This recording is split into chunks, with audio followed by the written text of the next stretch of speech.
Uttarakhand state में पौड़ी शहर है, उससे 24 किलोमीटर दूर धनाऊ में जनता दरबार लगा है। ये वीडियो आज उसी के संदर्भ में है। जब हम उत्तराखंड घूमने आते हैं, तीर्थ यात्रा में आते हैं, तो पहाड़ों को देख के बड़ा सुंदर दृश्य दिखता है। लेकिन गाँव में क्या समस्या है और गवर्नमेंट उन समस्याओं का निदान कैसे करती है, क्या-क्या सुविधाएँ दे रही है, इस वीडियो में आप सब जानेंगे। और जो उत्तराखंड छोड़ के जा चुके हैं, वो भी एक बार इस वीडियो को देखें। हो सकता है कि आप उत्तराखंड वापस आएँ।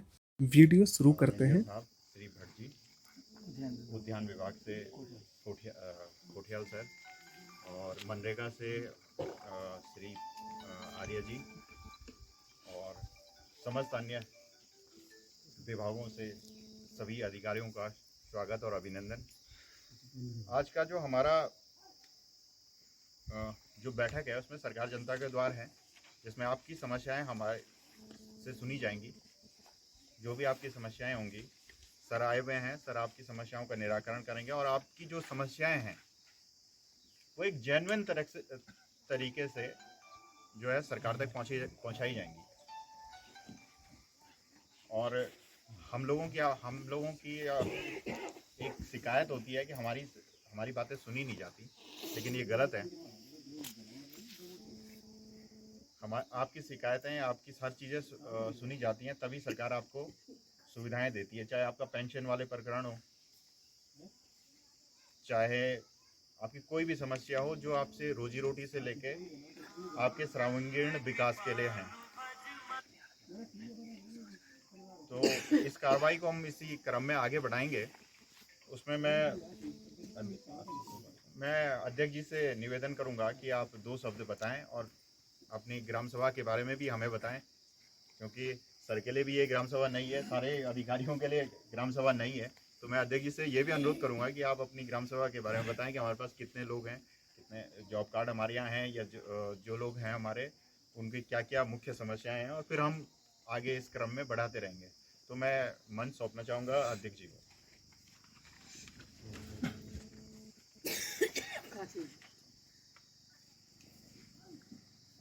भारत माता की जय। बहुत सुंदर। भारत माता की जय।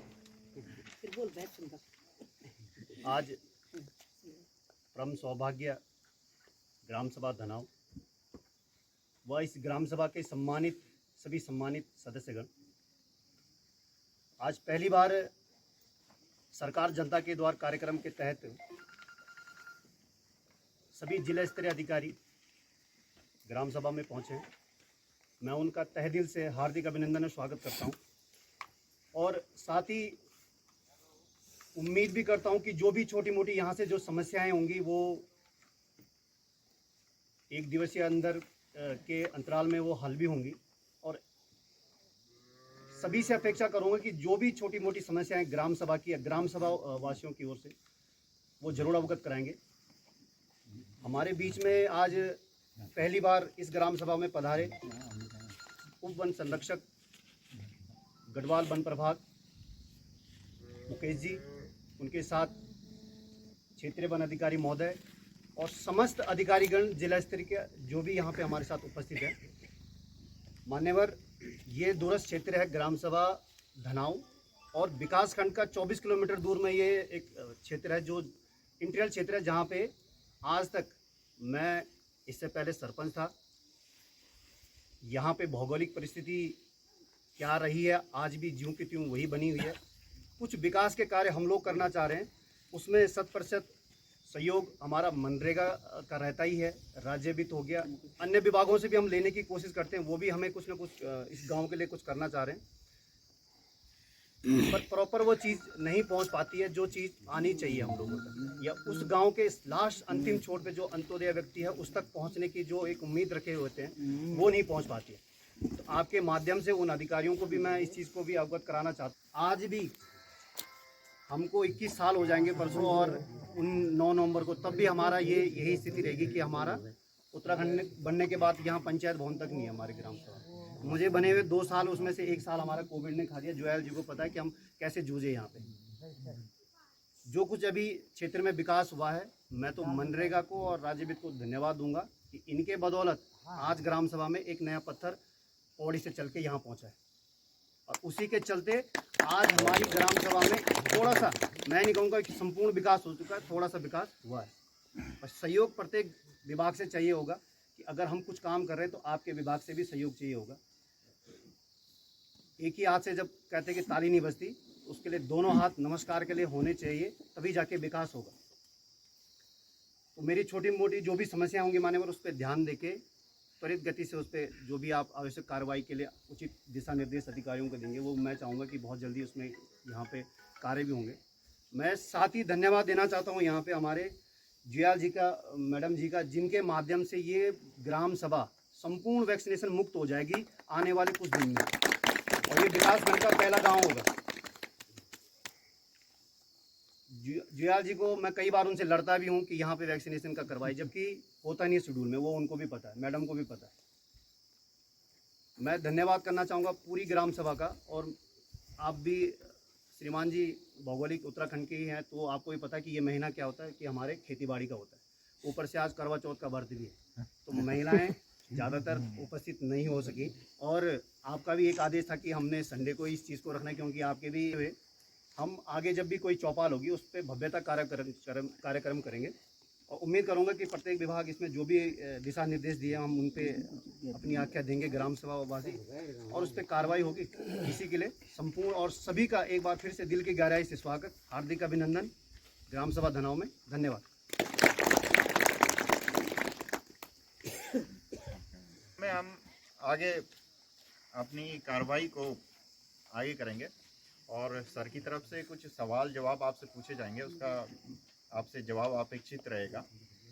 तो मैं सर से अनुरोध करूंगा कि जो भी हमारी आज की योजनाएं हैं उस संबंध में आप बताने का कष्ट करें। धन्यवाद। अभी जैसा चर्चा में आया कि सरकार जनता के द्वार कार्यक्रम के तहत ये आयोजन किया जा रहा है, और इसमें सबसे पहले मैं प्रधान जी का बहुत धन्यवाद करता हूं कि बहुत ही शॉर्ट नोटिस पे, करीब 3-4 दिन पहले हमने चिट्ठी लिखी थी, 3-4 दिन भी नहीं हुए मेरे ख्याल से, फ्राइडे को लिखा था। हाँ जी। तो 2 ही दिन के अंतराल में आपने एक कार्यक्रम का आयोजन किया। सरकार जनता के द्वार कार्यक्रम का देखिए मुख्य उद्देश्य, जैसे अभी प्रधान जी ने भी बताया, PRO साहब ने बताया, इसका उद्देश्य यही है कि जैसे आपका दूरस्थ क्षेत्र है 24 किलोमीटर, प्रधान जी बता रहे हैं कि 500-600 रुपया एक आदमी का एक बार में खर्च होता है अगर वो किसी काम के लिए पौड़ी डिस्ट्रिक्ट हेडक्वार्टर पर जाए। सरकार का उद्देश्य यही है कि गांव वाला मान लीजिए 10 लोग हैं तो 10 लोगों को जाना है। मुझे सरकार ने अपना प्रतिनिधि बनाते हुए यहाँ आपके पास भेजा कि मुझे अकेले को आना है, बाकी सारे डिपार्टमेंट यहाँ एकत्रित हो जाते हैं, लोकल स्थानीय स्तर पे होंगे, कुछ डिस्ट्रिक्ट हेडक्वार्टर से आते हैं, जहाँ से भी संबंधित हो सकते हैं। तो 10 आदमियों की समस्याएं गांव में ही सुलझ जाएं, या कम से कम सुलझ नहीं पाए तो शासन के संज्ञान में आ जाए कि इन समस्याओं का क्या निदान त्वरित गति से हो सकता है। तो उन्होंने जितने भी डिपार्टमेंट गांव से संबंधित है, मुख्य रूप से मनरेगा है, राशन कार्ड हैं, खाद्य आपूर्ति है, स्वास्थ्य है, इस तरह के जो कार्यक्रम हैं, करीब 13 डिपार्टमेंट की एक चेकलिस्ट बनाई हुई है। उन चेकलिस्ट में बाकायदा एक सब जन सहयोग से ही या इसी तरह की सभाओं के माध्यम से जो क्वेरी जाती हैं, जो प्रश्न आते हैं, उनका निदान करने का प्रयास किया गया। इसके अलावा भी अगर आपको कोई सुझाव, समस्या या और भी कोई चीज़ आप बताना चाहें, जैसे प्रधान जी ने भी बताया कि पंचायत भवन की एक समस्या है, तो बहुत बड़ी समस्या है कि जैसे हम आज यहाँ बैठे हुए हैं, पंचायत भवन होता तो हो सकता है हम वहाँ बैठे होते, उसके हाथे में होते तो और अच्छा कार्यक्रम हो सकता था। कार्यक्रम ये भी बहुत अच्छा है, ऐसा नहीं है। तो मैं इन्हीं सारे बिंदुओं का समावेश करते हुए आपसे कुछ चर्चाएं करूंगा विभागवार, और आप मुझे बता सकते हैं उसमें शुरू करते हैं उसी को। कि प्रशासनिक स्वीकृति सक्षम प्राधिकारी द्वारा दी गई होगी, जहाँ तक मैं समझता हूँ। हाँ, इसमें जो है हम लोग जेई से हम लोग एक एस्टीमेट बनाते हैं। मेरे ख्याल से आर्य जी इसको बेहतर बता पाएंगे। होती हैं ये भी, हाँ ये भी रजिस्टर में भरती हैं। योजना में प्रयुक्त मास्टर रोल में मुद्रित क्रम है तथा कार्यक्रम अधिकारी के हस्ताक्षर से जारी, वो होता है सर, मतलब मास्टर रोल ब्लॉक ही शायद जारी करता है। ये ऑनलाइन जारी होता है, और मोहर लगती है, पहले वो मतलब मस्टर्ड रोल पहले तो ऐसे आते थे कि प्रिंटेड आते थे। जो लोग काम करते हैं मनरेगा में जॉब कार्ड सबके पास है। पता मिला हो जॉब कार्ड या किसी वजह से कोई दिक्कत आ रही हो, कभी कभी व्यस्त हो जाते हैं, लोग पलायन कर जाते हैं। विधायक निधि, सांसद निधि, विधायक निधि 500 नहीं ये पीछे इस साल इस वित्तीय वर्ष में बोला अप्रैल इस वित्तीय वर्ष में आया हो। एकल पेयजल योजना, ये नहीं सर एकल पेयजल योजना है इसमें। एक तो नाव तल्ला के लिए नीचे से जाती है अपनी व्यक्तिगत जाती है यहाँ से छुए पानी से गाँव तक, वो सारी टूटी। समाज कल्याण, वृद्धावस्था पेंशन। हाँ वो तो सर है नहीं, पर मैं जवाब दे देता हूँ उसका। वृद्धावस्था पेंशन सभी को मिल रही है। पिछली बार हमने कुछ लोगों का वो भी करवाया था सत्यापन।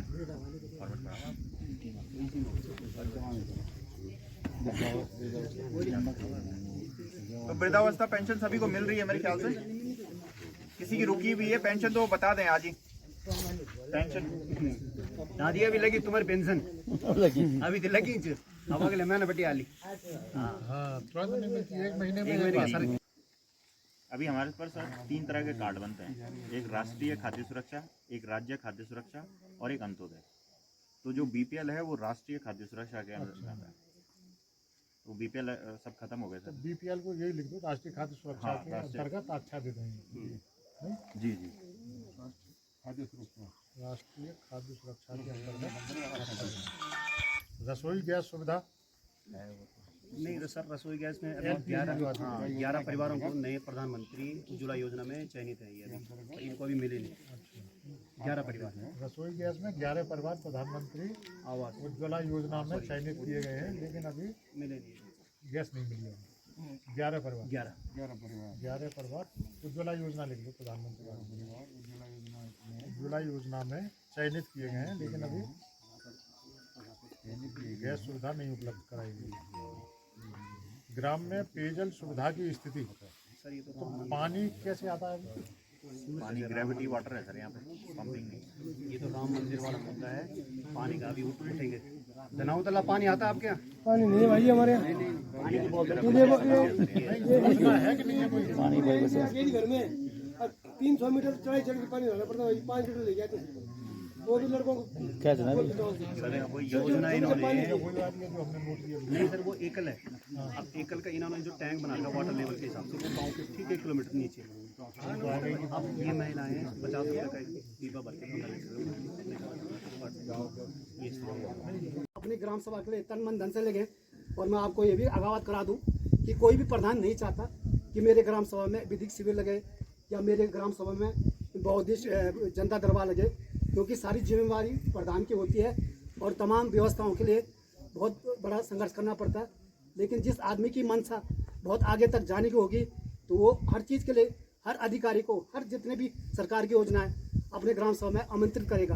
और उसी में से एक पौड़ी जनपद की जो ग्राम सभा गगोर की धना है वो विशेष पहचान और लगातार कर रहे हैं। इसके लिए उनके साधुवाद है और धन्यवाद और बधाई के साथ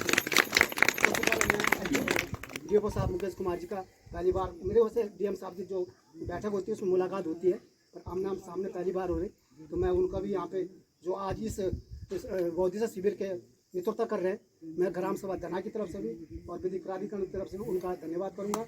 और मेरे बड़े सहयोगी नितिन नौटियाल जी जो ADPRO हैं, हमारे जो भौतिक कर्मठ अधिकारी है, उनका भी धन्यवाद करता हूँ। और हमारे लोकप्रिय रेंजर साहब भट्ट जी और हमारे लोक निर्माण विभाग के यशपाल बेनाम जी को आप भली भांति जानते हैं, उनके बड़े भाई हैं। और ये सभी बैठे हुए यहाँ पे सीनियर सिटीजन और मेरी माता बहन है।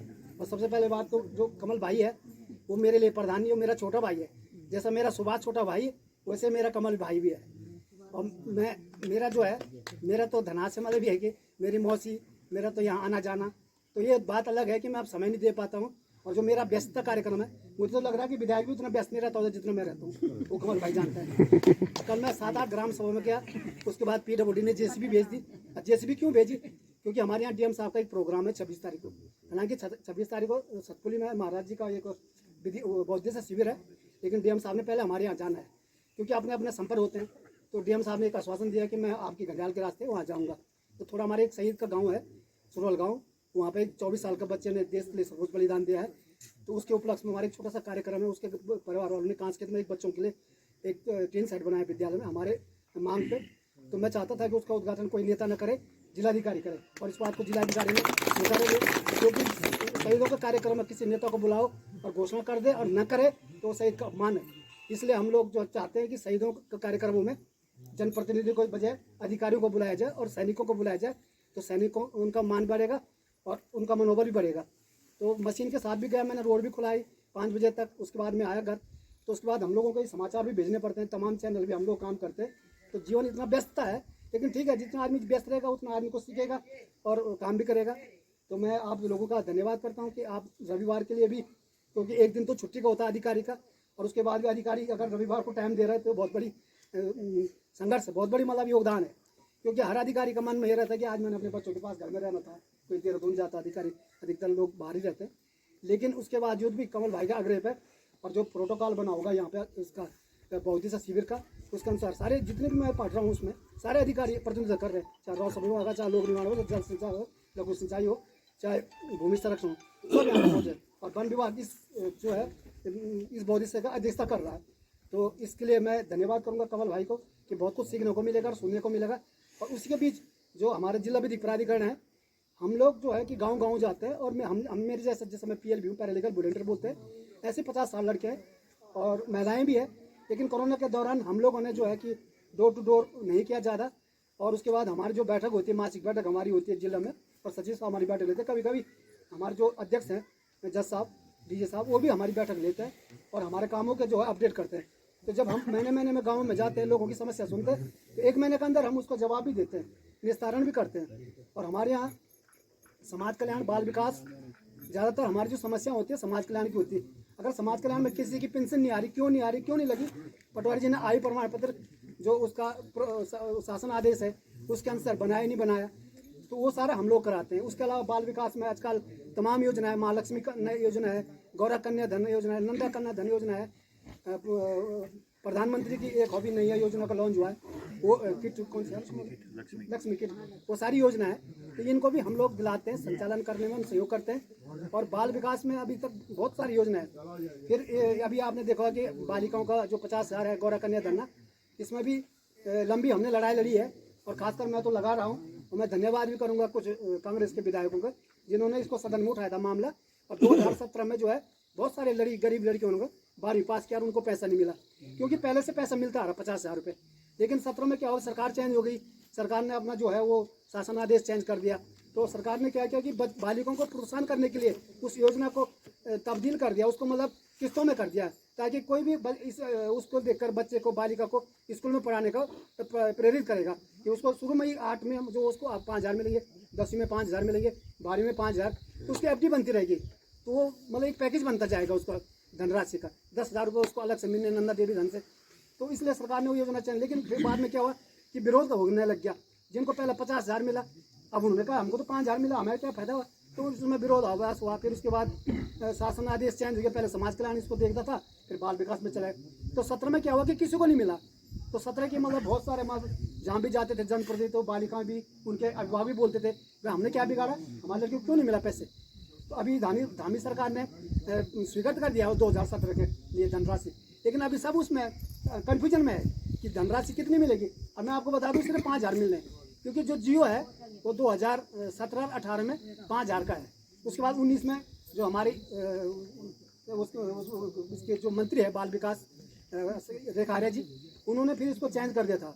तो उन्होंने एक मुश्त कर दिया 51,000 रुपये 2019 में, और साथ में एक और घोषणा की कि भाई जो 2018 में छूट गए वो भी आवेदन करें, उनको भी मिलेगा। लेकिन 18 वालों को नहीं दिया बजट के अभाव कारण, और 19 में सबको पैसा मिला, कोई छूटा नहीं। उसके बाद 51,000 हो गया। लेकिन अब क्या होगा कि 17-18 वालों को तो कुछ नहीं मिला, 18 वालों को 5,000 मिले हैं बाल विकास। और फिर दूसरा उन्होंने ये नियम बना दिया कि जो भी आवेदन करेगा वो जो आगे जो पढ़ाई होती है, जो कॉलेज में एडमिशन होता है, उसका जो फीस होता है या जो एडमिशन प्रवेश शुल्क होता है, उसका भी जो पंजीकरण नंबर है उसको भी लगाएगा। तो बहुत सारे बच्चे नहीं पढ़ते हैं आगे इंटर के बाद, किसी के पास साधन नहीं, कॉलेज दूर होता है, कोई पारिवारिक स्थिति, तो उन लोगों को आवेदन नहीं कर पाए। तो ये छूट गए थे जो 17-18, उसमें अब उनको पैसा मिल रहा है, लेकिन मिलेगा बस केवल 5,000, तो जो शासन आदेश है। तो अभी तक तो उसमें कोई क्लियर नहीं हुआ, लेकिन उस पर अभी कार्रवाई गतिमान है। मुझे उम्मीद है कि जो भी होगा वो जनहित में होगा, क्योंकि वो मांग जनता की थी और जो धामी सरकार है उन्होंने निर्णय भी लिया इस बात पर और उसका दंड भी स्वीकृत हो गया। उसके अलावा आपकी जो समाज कल्याण की योजना है उसमें भी अगर किसी के कोई पेंशन की दिक्कत आती है और कहीं पर हमारी ज़रूरत पड़ती है तो कमल भाई को आप बोल सकते हैं, मैं तत्पर एक फ़ोन पर हाजिर हो जाऊँगा। और हमारे यहाँ पे बहुत अच्छे बैठे हैं पटवारी जी, वो बनाते हैं आय प्रमाण पत्र। भले दिक्कत होती है पेंशन लगाने में, तो आप अलग अलग कर दिए मानक 6,000 रुपये आपका जो है इनकम पे आप पेंशन लगा सकते हो। और कई लोगों को ये होता है कि जिनके लड़के सरकारी नौकरी है तो उनको पेंशन नहीं मिलती समाज कल्याण, लेकिन सरकार ने दूसरा दरवाज़ा भी खोल रखा है उसको फ़ायदा देने के लिए, तो उसके लिए किसान पेंशन है। तो वो अगर जो कोई खेती करता है तो पटवारी जी से प्रमाणित करके एक कृषक प्रमाण पत्र वो बनेगा, वो अपने किसान पेंशन से सरकार के लाभ ले सकता है समाज कल्याण से। इसके अलावा तो 2,000 रुपये आपको सभी को मिल रही होगी किसान सम्मान निधि, वो भी लोगों के लिए ठीक है कि भाई कम से कम हमारे जो सरकार जो है आम आदमी तक एक किसान सम्मान निधि वो भी दे रही है। और ये इसके अलावा जो हमारे कोर्ट में जो विधिक प्राधिकरण में किसी के साथ कोई घटना घटती कोई अन्याय होता है तो अगर पटवारी जी उसकी रिपोर्ट नहीं लिख रहे हैं तो हम सहयोग करेंगे, क्यों किन कारणों से पटवारी जी ने उसकी एफआईआर लॉन्च नहीं की उसमें हम आपका सहयोग करेंगे। और किसी को निःशुल्क विधिक प्राधिकरण की सेवा चाहिए तो मेरे साथ भी आ सकता है, मैं नंबर दे दूंगा, वहाँ भी संपर्क कर सकते हैं। और हमारा जो कार्यालय है पौड़ी में जिला विधिक प्राधिकरण अलग से सेल है, वहाँ आप कभी भी जा सकते हैं। बल्कि रेंजर साहब बैठक में जाते हैं, डीओपी साहब भी हमारे सचिव साहब हर महीने बैठक लेते हैं, मॉनिटरिंग करते हैं अधिकारियों की कि हमारे वो जो सरकार की योजना वो गाँव तक पहुँच रही नहीं पहुँच रही। तो अलग से हमारा जो प्राधिकरण वो भी सरकार की योजनाओं को सरकार तक दिलाता है, ग्रामीण लोगों को लाभ दिलाता है। तो कई बार क्या होता है कि जो हमारे माध्यम से काम होता है वो जरूर होता है, क्योंकि उसमें न्यायालय का प्रेशर होता है, क्योंकि न्यायालय की अवहेलना कोई नहीं कर सकता। अगर किसी अधिकारी को आदेश कर दिया माननीय सचिव साहब ने तो जो लीगल काम होगा करने करना पड़ेगा, लेकिन कोई नेता लिख के देता अधिकारी को तो अधिकारी भी चिट्ठी घुमाते रहते हैं चिड़िया की जैसे, आज इधर उधर वो तब ऐसे ही चले जाते हैं। लेकिन जो हमारा कोर्ट से लेटर जाता है प्राधिकरण से उसमें माननीय सचिव साहब ने लिख दिया डीओपी साहब को कि कार्रवाई करे, तो वो अगर जो लीगल है तो काम करने करेंगे और नहीं करेंगे तो फिर अवहेलना होगी कोर्ट की जज साहब की। तो बहुत तरीका है हमारे यहाँ काम करने का और हमारे यहाँ कोई निराश नहीं होता है, सबको इंसाफ मिलता है, सबका काम होता है। और आपने देखा होगा कि बहुत सारे लोगों को सब आजकल क्या होता है कि पति पत्नी का भी मनमुटाव हो जाता है, या जैसे हमारे अभी देखा आपने पहाड़ में सोशल मीडिया का ज़माना है तो लोगों का रिश्ता होता है, पहले घर बार देखते थे जन्मपति दे सब कुछ, आजकल कुछ नहीं है, आजकल फ़ोन पे हो रहा है और बात होगी लड़की उसके बाद शादी हो जाती है, फिर झगड़ा हुआ फिर डिवोर्स होता है। तो मैं जब पौड़ी आता था 10-15 साल पहले तो वकील लोग भी बैठे रहते थे न्यायालय में, फैमिली कोर्ट में कोई केस नहीं उनके पास। आज जब मैं जाता हूँ तो फैमिली कोर्ट की सोमवार मंगलवार को इतनी भीड़ रहती है, सब वही मामले परिवार वाद विवाद। तो ये बहुत बड़ा वो है कि संस्कारों में भी बहुत कमी हो गई है और सारे मामले जो है अधिकतर हमारी जिला विधिक प्राधिकरण से जा रहे हैं। अगर किसी का भी थोड़ा सा मनमुटाव हो रहा है तो अगर कोई सहमति नहीं बनी पति पत्नी की तो हमारी एप्लीकेशन लग जाती है, हम लोग वकील मुहैया करा देते हैं और वहाँ से जो है उनकी पैसे लगती रहती है। फिर समझौता कराने के लिए हम लोग भी बोलते कि आपस में तालमेल हो जाए तो दोबारा घर बस जाएगा, और नहीं तो फिर वो लड़के से पैसे भी दिला दे। और किसी का एक बच्चा भी हो 2 बच्चे भी है तो कहते हैं कई बार लड़की वाले की जल्दी छुटकारा दिला दो, अरे छुटकारा दिला दो वहाँ से आपको खर्चा भी तो दिलाना है, उसके बाद किसमें देगा, एक बच्चा उसका कौन देखेगा। तो ये है भगवान ने ऐसा ना हो, आजकल जिस तरह से चल रहा है तो हमने तो भाई अपनी बात करनी है प्राधिकरण जो है। तो मैं धन्यवाद करूंगा पटवाल जी का, नितिन नोटियाल जी का और कमल भाई का कि उन्होंने मुझे आज यहाँ पे बुलाया है। और मेरा मनसा जो है आज शिविर करने का नहीं था, क्योंकि मैं तो एज ए मीडिया पत्रकार के तौर पे यहाँ पे आया हूँ, लेकिन मैं पीएल भी हूँ तो मैं कहीं भी आप लोगों को जो जिला विधिक प्राधिकरण की जो कानूनी जानकारी वो दे सकता हूँ।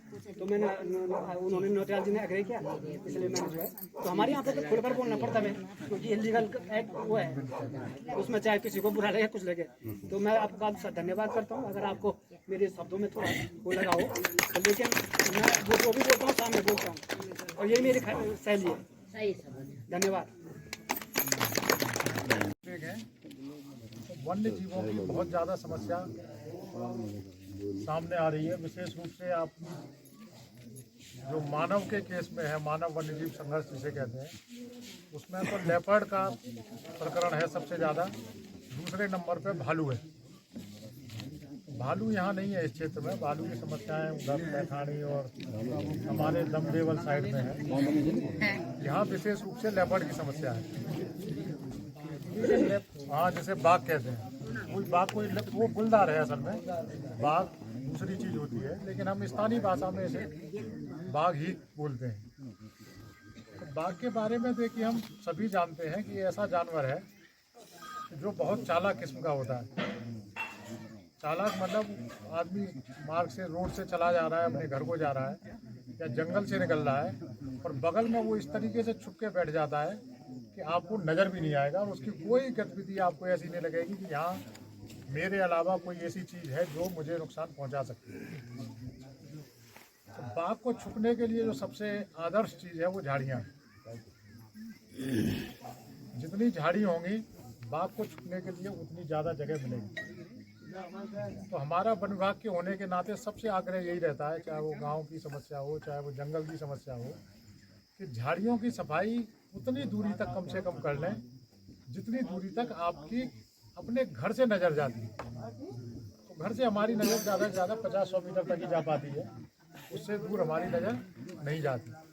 अगर हम अपने घर के आसपास भी 50 से 100 मीटर के दायरे में, त्रिज्या जिसे कहते हैं, उन झाड़ियों की सफाई कर लें। और झाड़ियाँ भी कोई ऐसी नहीं है कि बहुत ज़्यादा लेंटाना हो या कहीं पे ऐसा हो, ज़्यादातर काला मासा है, और ये काला मासा भी छुपने के लिए उसके बहुत बढ़िया जगह है। उसके बीच में बैठ जाएगा तो वो दिखाई नहीं देता। तो 50 से 100 मीटर के दायरे में मेरा सबसे अनुरोध है कि इसकी सफाई व्यक्तिगत रूप से करने का प्रयास करें, या अगर व्यक्तिगत रूप से तो आप अपने घर के आसपास कर सकते हैं। अगर सामूहिक है, मान लीजिए रास्ता है, तो गांव से कुछ मिलके लोग कर सकते हैं, या जिस तरह की भी व्यवस्था हो सकती है। मतलब कुल मिला के ये है कि अगर झाड़ी की सफाई होगी तो मैं समझता हूँ 100% तो किसी की मतलब गारंटी नहीं दे सकते हम या कोई नहीं दे सकता, लेकिन काफ़ी हद तक ये समस्या सुलझ सकती है।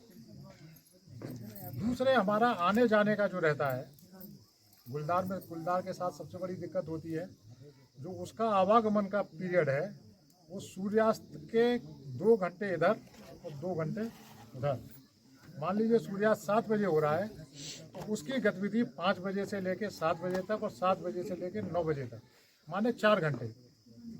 5 बजे से 9 बजे तक तो शाम के टाइम, और सुबह के टाइम भी इसी तरीके से जब हमारा दिन निकलता है उससे 2 घंटे पहले वो शुरू कर सकता है अपनी गतिविधि, और 2 घंटे बाद तक रहती हैं। उसके बाद वो आपको कहीं भी, मुझे लगता है, ऐसी जगह नज़र नहीं आएगा जहाँ वो आपका या हमारा या किसी का भी नुकसान कर सकता है। 4 घंटे मान लीजिए शाम के टाइम और 4 घंटे इधर के टाइम, तो उसमें यही कर सकते हैं कि चूँकि उसकी गतिविधि बढ़ती है और हमें उसके साथ सामंजस्य बनाना है, तो 2 ही रास्ते हैं, या तो हम उससे भिड़ें या अपना बचाव करने के लिए उस समय का उपयोग कम से कम करें। लेकिन ऐसा भी हम नहीं कर सकते कि 5 बजे से 9 बजे तक हम जाएंगे नहीं कहीं।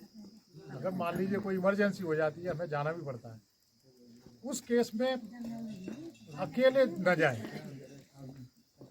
उसमें सबसे बेहतर ये होता है एक से ज़्यादा लोग रहें, जिससे नज़र और संवेदनशीलता जिसे कहते हैं कि हमारे आसपास कोई है तो नहीं। एक आदमी का हो सकता है ध्यान इधर उधर हो, परेशानी में जा रहा है या जैसे भी जा रहा है, तो एक से ज़्यादा होंगे तो उनका ध्यान कहीं न कहीं इधर उधर रहेगा कि इधर कोई गतिविधि किसी जंगली जानवर या किसी की तो नहीं हो रही। दूसरे, अंधेरे में न निकलें, हमेशा प्रकाश की व्यवस्था रखें। जो भी जंगली जानवर हैं ये शाम के टाइम इसीलिए निकलते हैं कि इन्हें दिन में निकलने में थोड़ी सी परेशानी होती है। रात में आदमी को कम दिखाई देता है, लेकिन इन्हें ज़्यादा दिखाई देता है। उस तरीके से हम विपरीत दिशा में हैं। अकेले नहीं निकलेंगे, प्रकाश के साथ निकलेंगे। इसी तरीके से जो हमारी घटना आई हैं, हमारी जितनी भी घटनाएं हुई हैं, वो घर से बाहर जाने पर हुई हैं कि आदमी किसी भी कारण से, तो विशेष रूप से शौच के कारण। एक बहुत बड़ा कारण है कि आदमी, ये नैतिक क्रिया है, मतलब नैतिक क्रिया जिसे कहते हैं, इसको आप अवॉइड नहीं कर सकते, जाना भी पड़ेगा। तो इसके लिए बहुत सरकार, प्रधानमंत्री जी कह रहे हैं, अब तो हमारे आज से नहीं बहुत पहले से कह रहे हैं। हालांकि वो इस संदर्भ में हो सकता है उन्होंने ना कहा हो, स्वच्छता कार्यक्रम के संदर्भ में कहा, लेकिन जो जंगली जानवरों के संदर्भ में और हमारे जैसे वातावरण में जहाँ हमारी टोपोग्राफी इस तरह की है, इसमें स्वच्छता कार्यक्रम के तहत जो कार्य किए जा रहे हैं, DPRO साहब हो सकता है और ज़्यादा प्रकाश डाल सकते हैं इसमें। तालाब भी होगा, शौचालय बन भी रहे हैं, सबके बने। हाँ, तो वो जितने भी ये ODF बता रहे हैं DPRO साहब, तो उसमें किसी भी कारण से, मेरा केवल सोच का कारण नहीं, लेकिन जो हमारे पास केस आ रहे हैं, जितने भी मानव मृत्यु के केस आए हैं डांगी जी, वो मैक्सिमम केस ऐसे हैं कि वो शौच के लिए बाहर गए हुए थे, और वही टाइम होता है करीब करीब जो हमारा निकलने का शौच के लिए, जो जंगली जीवों का। सर वही जाते हैं बाहर, जो बाहर से यहाँ कोई किराएदार कोई बिहार वो रहते हैं, क्योंकि वो आपने बाहर क्या चलती नदी न्यायपालिका, तो वो भी सोच के लिए जा रहा था। हाँ, क्योंकि वो लोग अपने मकान तो देखते हैं, लेकिन उनकी शौचालय की व्यवस्था नहीं करते। सभी जगह ही है, नली बाजार हो, खंडियालो, कहाँ के लिए सब जगह है। आपने किराएदार दे रख दिया, लेकिन उसके लिए शौचालय वो गलत है। और उसमें क्या होता है, उन्हें वो टारगेट वो होते हैं, उनको खा लेते हैं, उसके बाद हमारे लोग आगे लगते वो सॉफ्ट टारगेट हो जाते हैं। और देखिए जंगली जीव जो जितने भी होते हैं, चाहे वो बाघ हो, चाहे भालू हो, या कोई भी हो, या इवन हमारे पालतू जानवर भी जो होते हैं, अगर आप उन्हें एक बार आदत लगा दें किसी चीज़ की, अगर उनको आसान शिकार मिल गया, आदमी सबसे आसान शिकार है, आदमी के एक पंजा मारता है वो उसी में गिर जाता है वो, और इतना घबरा जाता है कि वो भाग भी नहीं पाता। एक बार अगर उसको शिकार मिल गया, मुंह में उसके खून लग गया, तो वो संभवतः आगे भी इस तरह के काम करने की चेष्टा कर सकता है। इसलिए जो हमारे ये बिंदु हैं थोड़े से सभी जानते हैं हम लोग, जैसे मान लीजिए आपको कोई नुकसान किसी जंगली जीव ने पहुंचा दिया, वन्य जीव ने, उसके बाद स्वाभाविक है कि आप उसके उपचार के लिए कहीं न कहीं जाएंगे, और उपचार हमारा निकटतम जो PSC या जो भी है हेल्थ सेंटर है हमारे, उन्हीं पे किया जाता है। अगर आप साधारण घायल हैं तब भी वहाँ 2-4 घंटे रुकेंगे, मरहम पट्टी होगी, इंजेक्शन या जो भी दवाइयाँ हैं वो दी जाती हैं। तो डॉक्टर्स का जो सर्टिफिकेट है, डॉक्टर साहब जो देते हैं सर्टिफिकेट जारी करते हैं, एक तो OPD का देते हैं, दूसरे उस पर लिखते भी हैं कि इस आदमी को इस वजह से नुकसान पहुंचा है, अंदाजन लिखते हैं वो। उनके पास कोई ऐसी व्यवस्था तो है नहीं कि वो लिख देंगे नहीं लेपर्ड नहीं मारा है इसको। उसके बाद एक उसमें और व्यवस्था है कि अगर आप गंभीर घायल हो गए हैं, तो गंभीर घायल होंगे तो अस्पताल में आप रुकेंगे भी, रुकेंगे माने भर्ती होना पड़ेगा आपको, बिना भर्ती हुए आप गंभीर घायल नहीं माने जाएंगे। तो उनका ये भी सर्टिफिकेट चाहिए कि साहब आदमी यहाँ आया, इसको इस प्रकार का नुकसान पहुंचा है, इसको ये चीज़ें, इसमें इतने टाँके या जो भी व्यवस्था है, या सांप के केस में एंटीवेनम दिया जाता है, और ये यहाँ इतनी देर के लिए, 1 दिन के लिए, 2 दिन के लिए भर्ती भी किए गए। ये घायल की प्रक्रिया है। अगर मान लीजिए ईश्वर न करे कोई नुकसान हो ही जाता है, उसके केस में फिर हमारी आगे की कार्रवाई, वो पोस्टमार्टम रिपोर्ट वगैरह और ये सब चीज़ें, वो जांच में सब चीज़ें आती हैं। वो तो जो चला गया वो ईश्वर के अधीन है, उसमें कोई उसको वापस नहीं कर सकता। उसमें केवल एक सरकार की तरफ से राशि है, अनुदान राशि कह लें उसे, या जो भी राशि कह लें, वो राशि दी जाती है। उसमें भी व्यवस्था ये है कि जो भी अनुग्रह राशि दी जाती है वो केवल मानव मृत के केस में दी जाती है डांगी जी। घायल में और इनमें ऐसी व्यवस्थाएं दे सकते हैं, लेकिन ऐसी व्यवस्थाएं मैंडेटरी नहीं है। उसमें 50,000 से लेके 90,000 तक मौके पे माने जो व्यक्ति मृत हो गया उसके परिवारीजनों को तत्काल सहायता के रूप में दी जाती है, और कुल मिला के 4 लाख रुपया है उसकी धनराशि जो उनको सौंपी जाती है। अब जो बताया डांगी जी ने कि आपके यहाँ से केस, ये तो एक मोटा था कि क्या प्रक्रिया प्रिवेंटिव और रेमेडियल है। अच्छा, पशुओं के भी बता देता हूँ आपको। इसमें भी देखिए पशुओं की चर्चा हो रही है, डांगी जी बता रहे हैं, तो मैं मानव के बारे में बताता हूँ तब पशुओं के बारे में आता हूँ।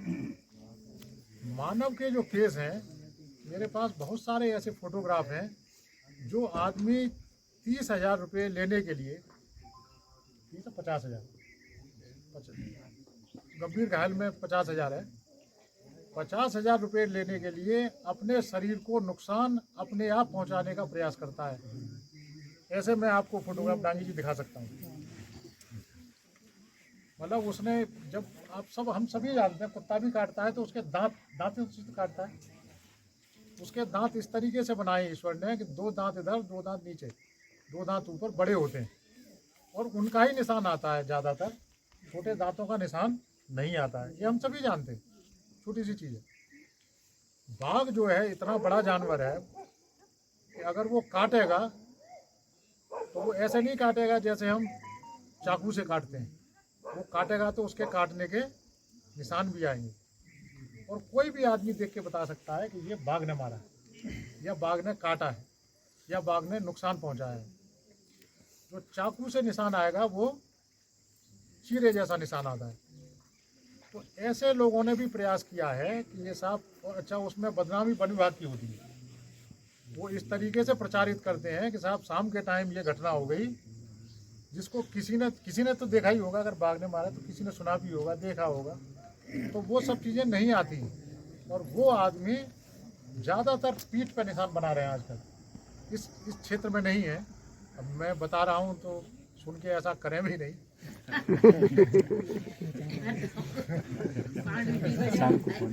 इस तरह के प्रकरण आए हैं कि साहब हमें बाघ ने मार दिया, और यहाँ से लेके हम सभी जानते हैं नेताजी भी सब हमारे आसपास के ही हैं। उत्तराखंड इतना छोटा स्टेट है हमारा, और पौड़ी से तो विशेष रूप से सारे मुख्यमंत्री यहीं के, एक धामी से भी वहीं से हुए हैं।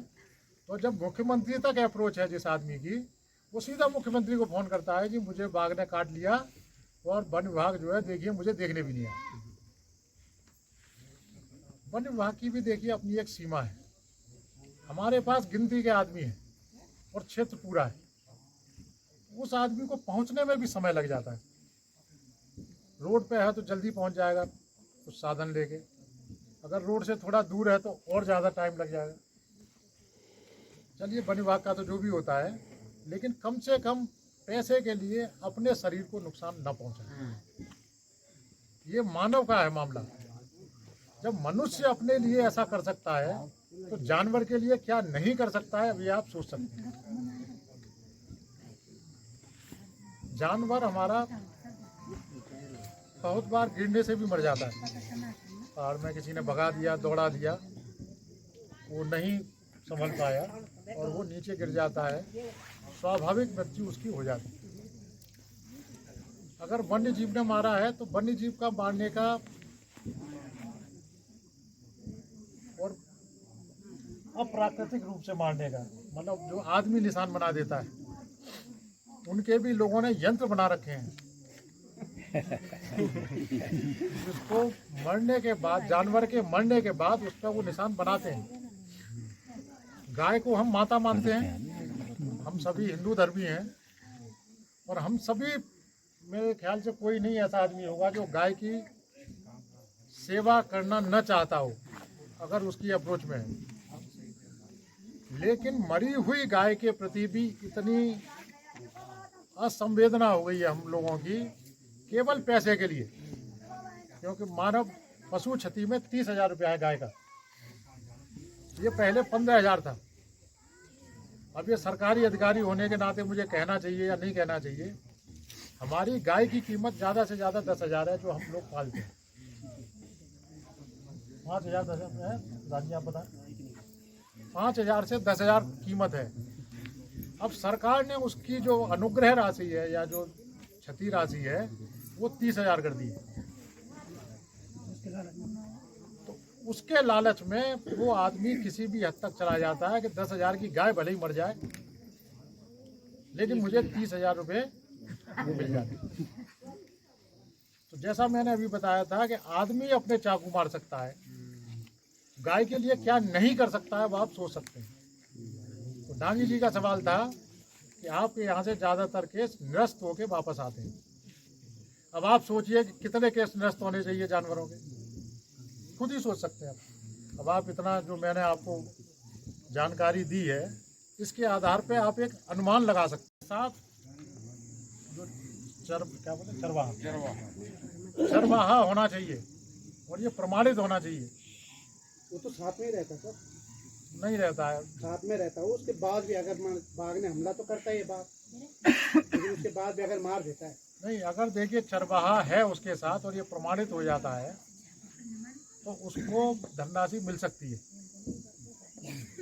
अगर आपके क्षेत्र में माने प्राइवेट निजी क्षेत्र में मार दिया है तब तो मिल ही जाएगी, क्योंकि वो आपकी गौशाला है, तो गौशाला में तो गाय रहेगी रहेगी। लेकिन जंगल में जाएगी और चरवाहा नहीं है तो उसमें दे नहीं है। नहीं, अगर वो साथ में रहता उसके बाद हाँ, तब मिल सकती है। शहरों में जो सबसे ज़्यादा नुकसान बाघ और भालू कर रहे हैं, इसके साथ साथ एक फसल को नुकसान हो रहा है, जिसमें सबसे ज़्यादा जिम्मेदार जंगली सुअर है। हाँ हाँ, जंगली सुअर से बचाव के लिए बहुत सारे कार्यक्रम हैं सरकार के। जैसे मनरेगा में आप फसल के चारों तरफ दीवार बना सकते हैं, या और कुछ विशेष रूप से मुझे लगता है कि मनरेगा में ही है, बाकी जगह ऐसे कृषि विभाग में भी है, वन विभाग में भी है, वैसे होने को वन विभाग में भी है ये तो सुअर रोधी दीवार। लेकिन आप सोचिए कि क्या जंगल की हम घेराबंदी कर सकते हैं? असंभव सा काम है, लेकिन सरकारी व्यवस्था है। सुअर रोधी दीवार हम बनाने का प्रावधान है, लेकिन इतनी धनराशि कभी हमारे पास नहीं आती कि हम जंगल में दीवार इस तरह की बना सके कि सुअर वहाँ से बाहर न निकल पाए। सुअर के केस में अगर वो फसल क्षति होती है तो फसल मुआवजे का प्रावधान है। अब दूसरा ये है कि सुअर को हम मार सकते हैं, ऐसा भी प्रावधान सरकार ने किया हुआ है, लेकिन उसमें कुछ शर्तें हैं। शर्त ये है कि कोई भी जंगली जीव, कोई भी क्या सुअर को अगर आप मारेंगे तो DFO से आप परमिशन लेंगे कि मेरा साहब ये नुकसान कर रहा है जंगली सुअर और इसको मारने की अनुमति दी जाए। अनुमति वो कुछ शर्तों के अधीन है। शर्त उसमें केवल एक मुख्य यही है, उसको जब आप मारेंगे तो केवल गोली से मारेंगे, और गोली भी ऐसा नहीं है कि आप किसी भी बंदूक से मार दें, या तो वो आपकी होनी चाहिए।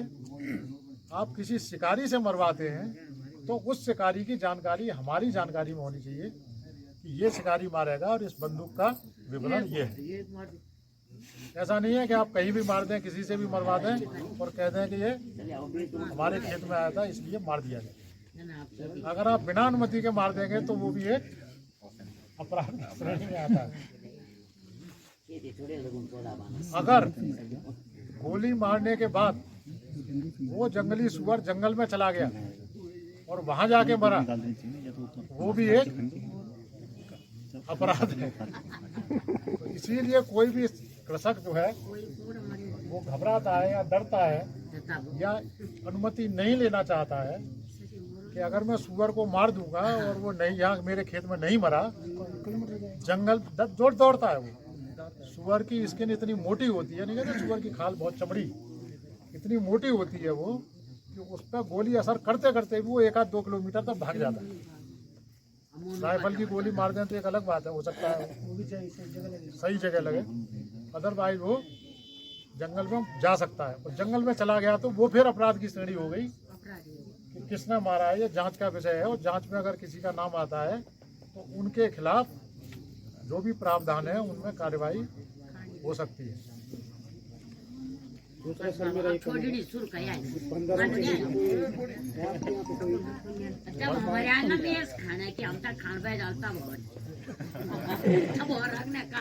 ये है कि बंदरों के केस में क्या होता है। बंदरों के केस में भी आप बंदर को मार सकते हैं, ये शायद हम में से बहुत लोगों को जानकारी नहीं है। अनुमति लेके बंदर को भी मारा जा सकता है, लेकिन चूंकि वही हिंदू धर्म वाला है हमारा, बंदर को हम हनुमान जी का प्रतीक मानते हैं और उनको मारना नहीं चाहते हैं। शिकायत हम सभी करते हैं, हम भले ही वन अधिकारी हैं या कोई भी अधिकारी हैं, लेकिन बंदर नहीं जानता कि वन अधिकारी है। बंदर हमारे यहाँ भी आ सकता है, वो आते भी हैं।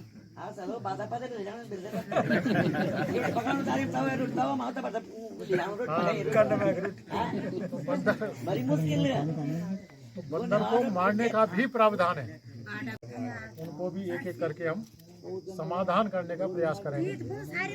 प्रधान जी भी हैं और इस क्षेत्र के सम्मानित महावीर सिंह पटवाल जी भी हैं, जिनका आशीर्वाद वचन हमारी ग्राम सभा को भी मिलेगा और उनसे हम प्रेरणा भी लेंगे। उन्होंने कुछ समस्याएं रखी भी थी अपनी, बिजली से संबंधित भी है, तो बाघ भालू और इत्यादि इन चीज़ों से भी। तो वो मैं चाहूँगा कि आप स्वयं अपने यहाँ पे 2 आशीर्वाद वचन कहकर अगर बोलेंगे तो ज़्यादा बढ़िया होगा सर। और आप एक लेखक भी हैं, कवि भी हैं, और अभी पूरा समय अपनी ग्राम सभा को दे रहे हैं, ये ज़्यादा बढ़िया। सेवानिवृत्ति के बाद लोग देहरादून प्लान करते हैं, वो गांव में। तो पटवाल जी आप थोड़ा सा आशीर्वाद वचन के लिए।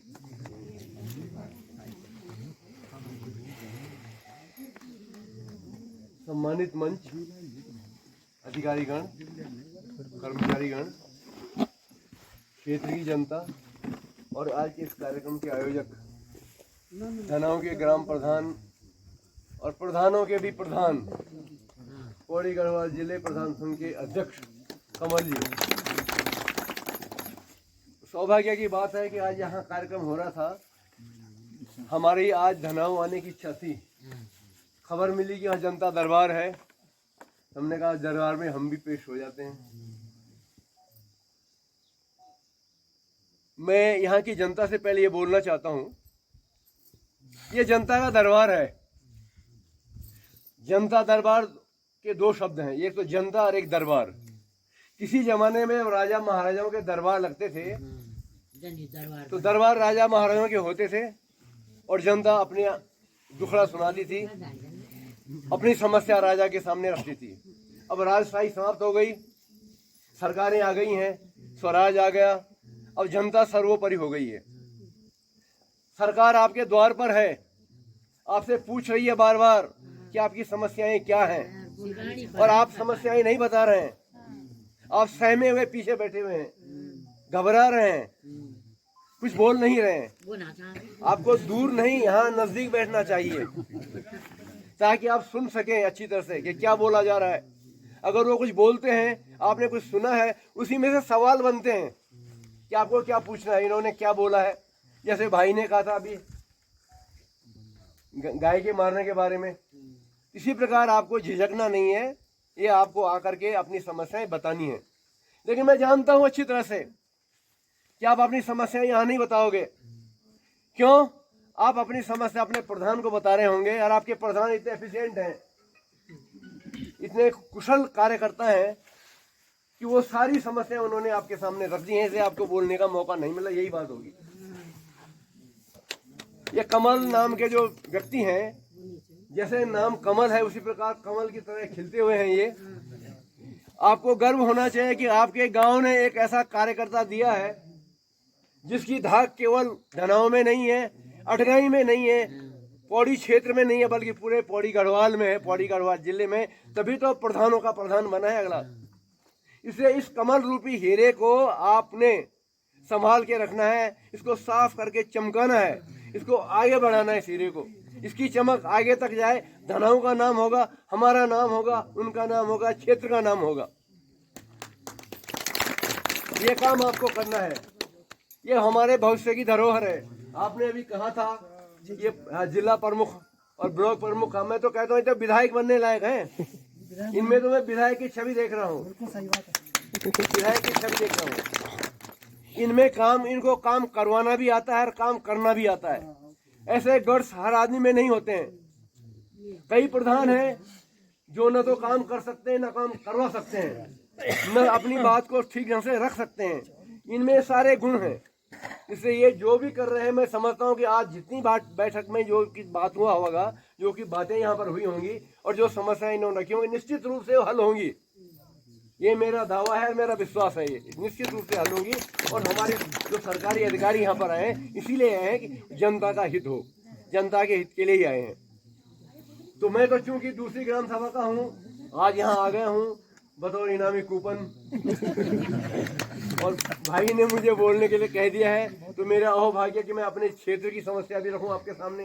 तो मैंने लिख करके दिया है, जिला अध्यक्ष जो है प्रधान संघ के, इनके सामने रखा हुआ है कि हमारी ग्राम सभा बड़गांव मल्ला बड़गांव की ग्राम सभा है। इसके अंतर्गत 3 गांव आते हैं, खपरोली ग्राम, नगोली ग्राम और मल्ला बड़गांव। हमारी प्रधान एक महिला है, कुसुमलता नेगी हैं, वो आज नहीं आई हैं। मैंने उनको कहा था कि चलना है, तो बोले कि नहीं, ये तो केवल धनाव ग्राम सभा के कार्यक्रम में है। हमारे यहाँ नगोली में हो चुका है, आप लोगों ने नगोली में काम किया होगा, जनता दरबार लगा होगा। तो हमारी समस्या है कि हमारे जो 3 गाँव है, ये अदवानी जो वन रेंज है, अदवानी का जो वन विभाग है, उसकी बिल्कुल तलहटी में बसा हुआ है, आरक्षित वन के बिल्कुल नजदीक है।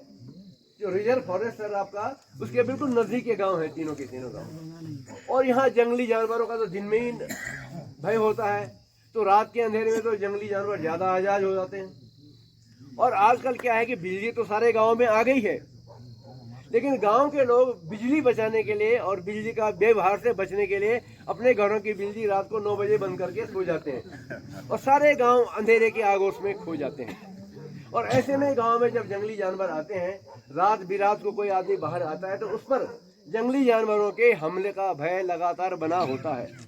तो मैंने इसमें प्रधान जी के माध्यम से ये निवेदन किया है कि हमारे जो 3 गाँव हैं, नगोली, खपरोली और बनगांव, इन 3 गांवों में रात को जो बिजली के पोल हैं, उन बिजली के पोलों में बिजली की सप्लाई की जाए। आप लोग शहरों में, कस्बों में तो रात भर बिजली सप्लाई करते ही हैं, थोड़ा गाँव पर भी आपकी कृपा दृष्टि हो जाए तो बहुत अच्छी बात है। गाँव तो आपके ही हैं, गाँव की हिफाजत आपको पहला करना है। गाँव की वजह से तो सारा देश बनता है, राष्ट्र बनता है, संस्कृति बनती है, सभ्यता बनती है। गाँव के लोगों के सुरक्षा भी आप ही के हाथ में है। इसलिए मेरा निवेदन है कि अगर इन तीनों गाँवों में आप रात को बिजली की व्यवस्था कर दें तो गांव के लोग आपके बहुत आभारी होंगे। ये मेरी समस्या है। समस्याओं का तो अंबार है, पूरा पहाड़ी समस्याग्रस्त है। बाहर के लोग जब आते हैं यहाँ देखने के लिए तो यहाँ के प्राकृतिक सौंदर्य से बड़ा मुग्ध हो जाते हैं, लेकिन जब वो यहाँ की सड़कों पर चलते हैं अपने वाहनों के साथ में, उनको बड़ा कोफ्त होता है। तब सुनकर हम लोगों को बड़ा दुख होता है कि यार हमारे पहाड़ में आकर के कोई आदमी आया, यार इसको जो है पहाड़ की कोई चीज़ अच्छी नहीं लगी, तो ये पहाड़ के लिए शर्म की बात होती है। एक बार स्वामी राम तीर्थ जी जापान में कहीं चल रहे थे, यात्रा कर रहे थे केले ट्रेन में। उनको बड़ी इच्छा थी कि वो केले खाने, लेकिन वो केले नहीं मिल रहे थे। उन्होंने कहा भाई यहाँ पर कहीं केले मिलते हैं? बोला यहाँ तो नहीं मिलते हैं। लेकिन एक जापानी सुन रहा था, उसने कहीं ना कहीं से लाकर केले उनको दे दिए। बोले आपने इतनी मेहनत क्यों की? बोले मैंने इतनी मेहनत की है कि आप भारत से आए हैं, आपको ये ना लगे कि जापान में हम केले के बिना रहे, जापान में हम केला उपलब्ध नहीं हो सका हमारे, ये हमारे जापान के लिए शर्म की बात होगी। ठीक इसी तरह अगर बाहर का कोई आदमी यहाँ आता है और उनके लिए सड़कें अच्छी नहीं हो, व्यवस्था ठीक नहीं हो, तो ये हमारे उत्तराखंड के लिए शर्म की बात होगी।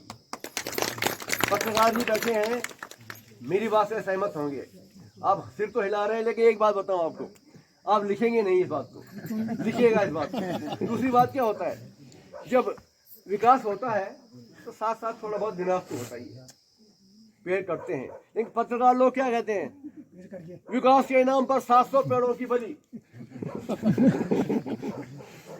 अरे भाई जब विकास होगा तो पेड़ तो काटे जाएंगे ना, पेड़ तो कटेंगे तो पेड़ की बलि होगी, तो साथ साथ लगाते भी तो हैं पेड़, ऐसी बात नहीं है। तो मैं पत्रकार से निवेदन करूँ कि ऐसी भाषा वो न लगे जिससे कि जनता गुमराह हो। वो तो उनके विभाग के साथ थोड़ा सा करते हैं। तो मैं महोदय से ये भी निवेदन करना चाहता हूँ कि जहाँ जहाँ आपके जंगलात है, जैसे अधवानी है, वहाँ आपने एक डाक बंगला बना रखा है, बहुत अच्छी व्यवस्था है अधवानी में।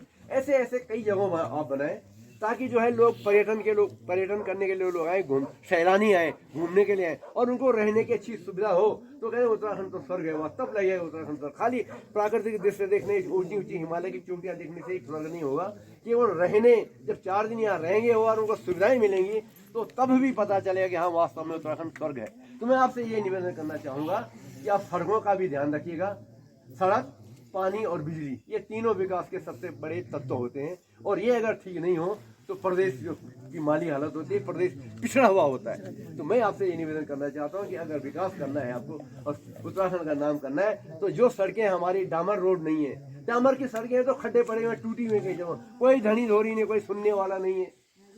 कच्ची सड़कें बन गई हैं, उनमें तीसरी या चौथी बार कभी जो है कोई सफाई करने के लिए, प्रांजल करने के लिए कोई आया नहीं, तो क्या फायदा। धूल उड़ रही है, बाहर के लोग आ रहे हैं, उनके सिर जो है सब काले काले बाल सफेद हो जाते हैं धूलों से। तो वो विकास का कहाँ रहा फिर, वो विकास कहाँ रहा, वो तो जो है एक प्रकार से उपहास हो गया। तो विकास के साथ साथ जो है लोगों का मन भी खुश होना चाहिए, उपहास नहीं होना चाहिए। मेरे यही निवेदन आप लोगों से, हमारे तीनों गांव के लिए बिजली उपलब्ध करवा दें तो हमारे तीनों गांव के लोग बहुत आभारी होंगे आपके। मैं यही आप लोगों से निवेदन करना चाहता हूँ। और इस धरोहर का ध्यान रखना आप, ये हमारे भविष्य की धरोहर है। मैं इनके काम से बहुत खुश हूँ, इनका काम बोल रहा है, इनका काम बोल रहा है। बहुत बहुत धन्यवाद, आपने कहने का मौका दिया।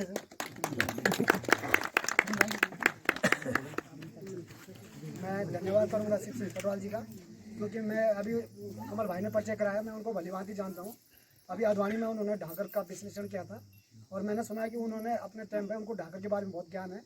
तो हमारे एक पत्रकार जी अजय रावत जी, उन्होंने उनके बारे में काफ़ी अच्छा लिखा। और ऐसे लोग हमारे हर क्षेत्र में आ जाए तो कहीं ना कहीं ऐसे युवा ऊर्जावान लोगों को प्रेरित करने के लिए आगे मिलेंगे, सहयोग करने के मनोबल बढ़ाने के लिए ये जरूर आगे इस क्षेत्र की तरक्की करेंगे।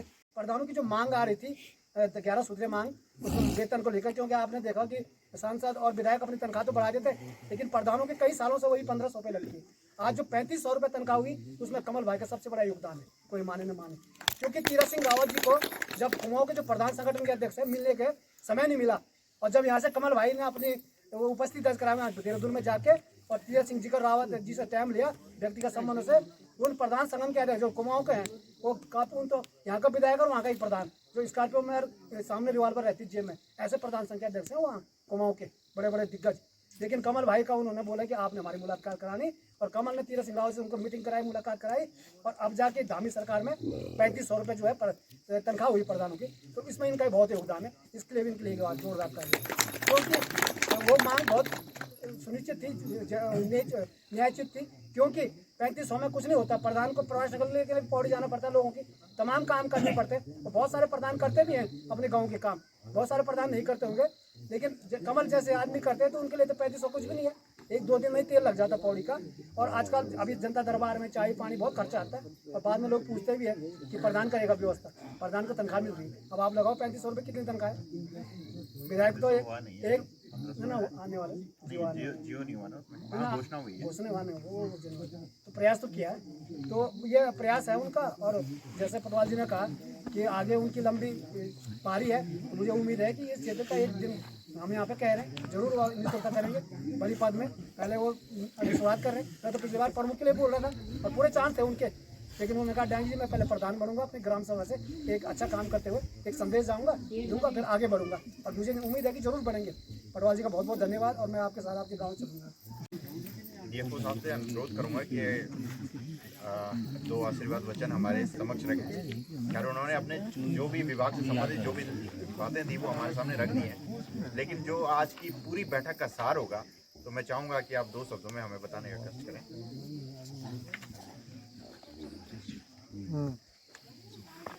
आज की गोष्ठी के अध्यक्ष परम सम्मानित श्री कमल रावत जी, DPRO साहब, डॉक्टर साहब, रेंजर साहब, सरपंच साहब और विभिन्न विभागों से आए हुए हमारे साथी, उपस्थित समस्त जन, आज मुझे सरकार जनता के द्वार कार्यक्रम के तहत आपके गांव धनाऊ मल्ला में आने का सौभाग्य मिला। इसके लिए मैं सबसे पहले आप सभी का धन्यवाद करता हूं, और विशेष रूप से अपनी सरकार का करता हूं जिन्होंने ऐसा कार्यक्रम बनाया कि जिससे गांव की समस्या गांव में ही हल हो। इस कार्यक्रम के अंतर्गत हमने करीब 13 डिपार्टमेंट, जो लाइन डिपार्टमेंट बोलते हैं, रेखी विभाग, उनके कार्यक्रमों के बारे में चर्चा की विस्तृत रूप से। कुछ समस्याएं भी आई जिनका निराकरण करने के लिए सक्षम स्तर को यहाँ से लिख दिया जाएगा। विशेष रूप से प्रधान जी ने जो यहाँ बताया कि पंचायत भवन नहीं है, वो हालांकि विभागों की समस्या में नहीं है, लेकिन वो अलग से मांग प्रेषित की जाएगी उन्हें। अभी जो हमारे वक्तागण यहाँ बोले थे तो उनमें कुछ शब्द मैंने नोट किए हैं जिन पर मैं अपनी प्रतिक्रिया, हालांकि ज़रूरी नहीं है देना, लेकिन फिर भी देना चाहता हूँ। एक तो शब्द जनता दरबार आया। मेरा सभी से अनुरोध यह है कि ये जनता दरबार नहीं है, सरकार जनता के द्वार है। जनता दरबार पहले लगते होंगे कभी, जैसा चर्चा हुई, लेकिन इस कार्यक्रम को इस तरीके से न लिया जाए। ये जनता दरबार है, बल्कि सरकार जनता के द्वार है।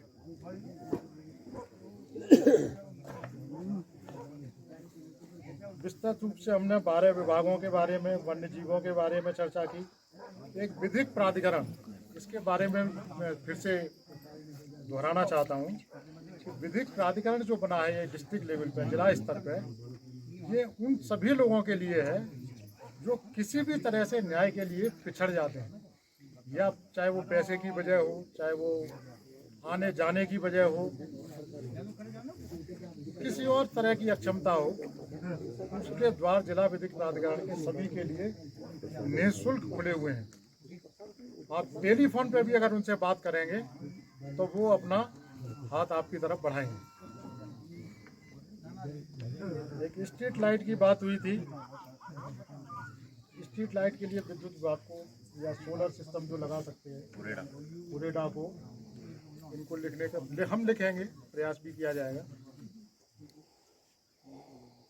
एक विकास और विनाश, दो शब्द आए थे अभी आपने कहा।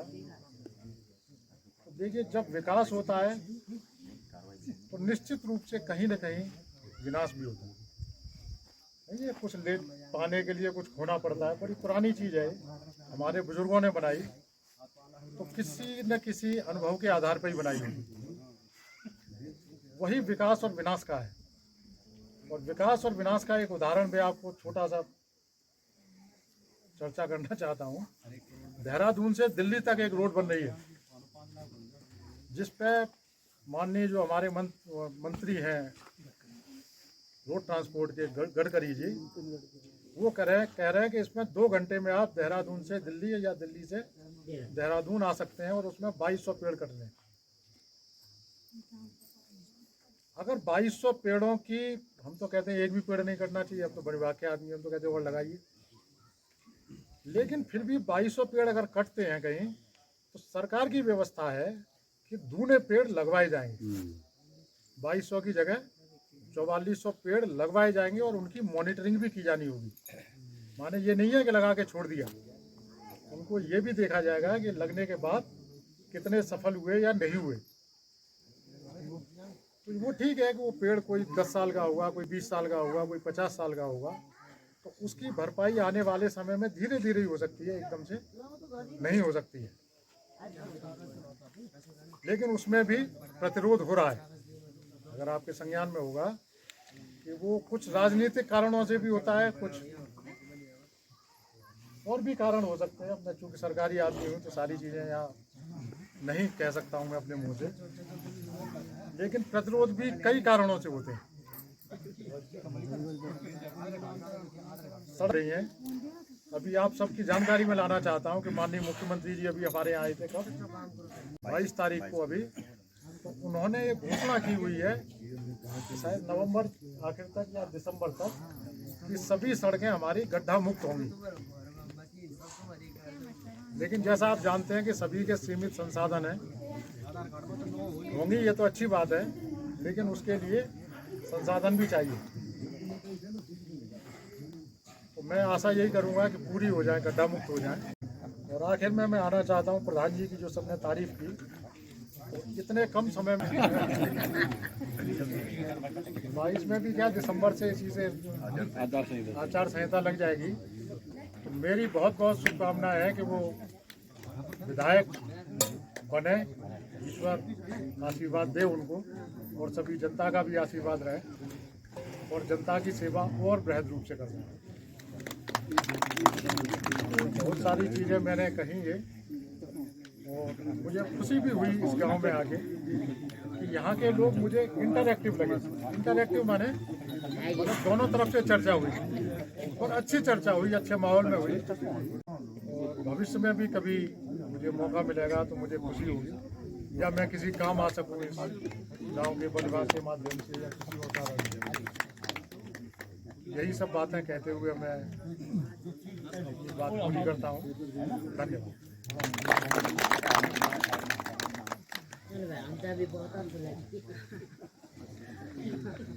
बहुत बहुत धन्यवाद श्रीमान प्रभाग्य महोदय, आपके सानिध्य में आज जो सरकार जनता के दरबार जो कार्य योजना में जो समस्याएं अवगत करवाई गई है आम जनता के द्वारा, वो पूरा हो। और आप पहली बार इस ग्राम सभा में आए मान्यवर, ये क्षणिक समय में जो कार्यक्रम बना हुआ था कि वो पूरा नहीं कर पाए हम लोग। अगली बार पूरा विधि विधान से कार्यक्रम आयोजित किया जाएगा और भविष्य में मैं इसकी रूपरेखा तैयार करके और अगली बार आने वाले जो जो वित्तीय वर्ष है उसमें हम जरूर इस चीज़ के लिए भी सरकार से या जिलाधिकारी महोदय के पास रखेंगे।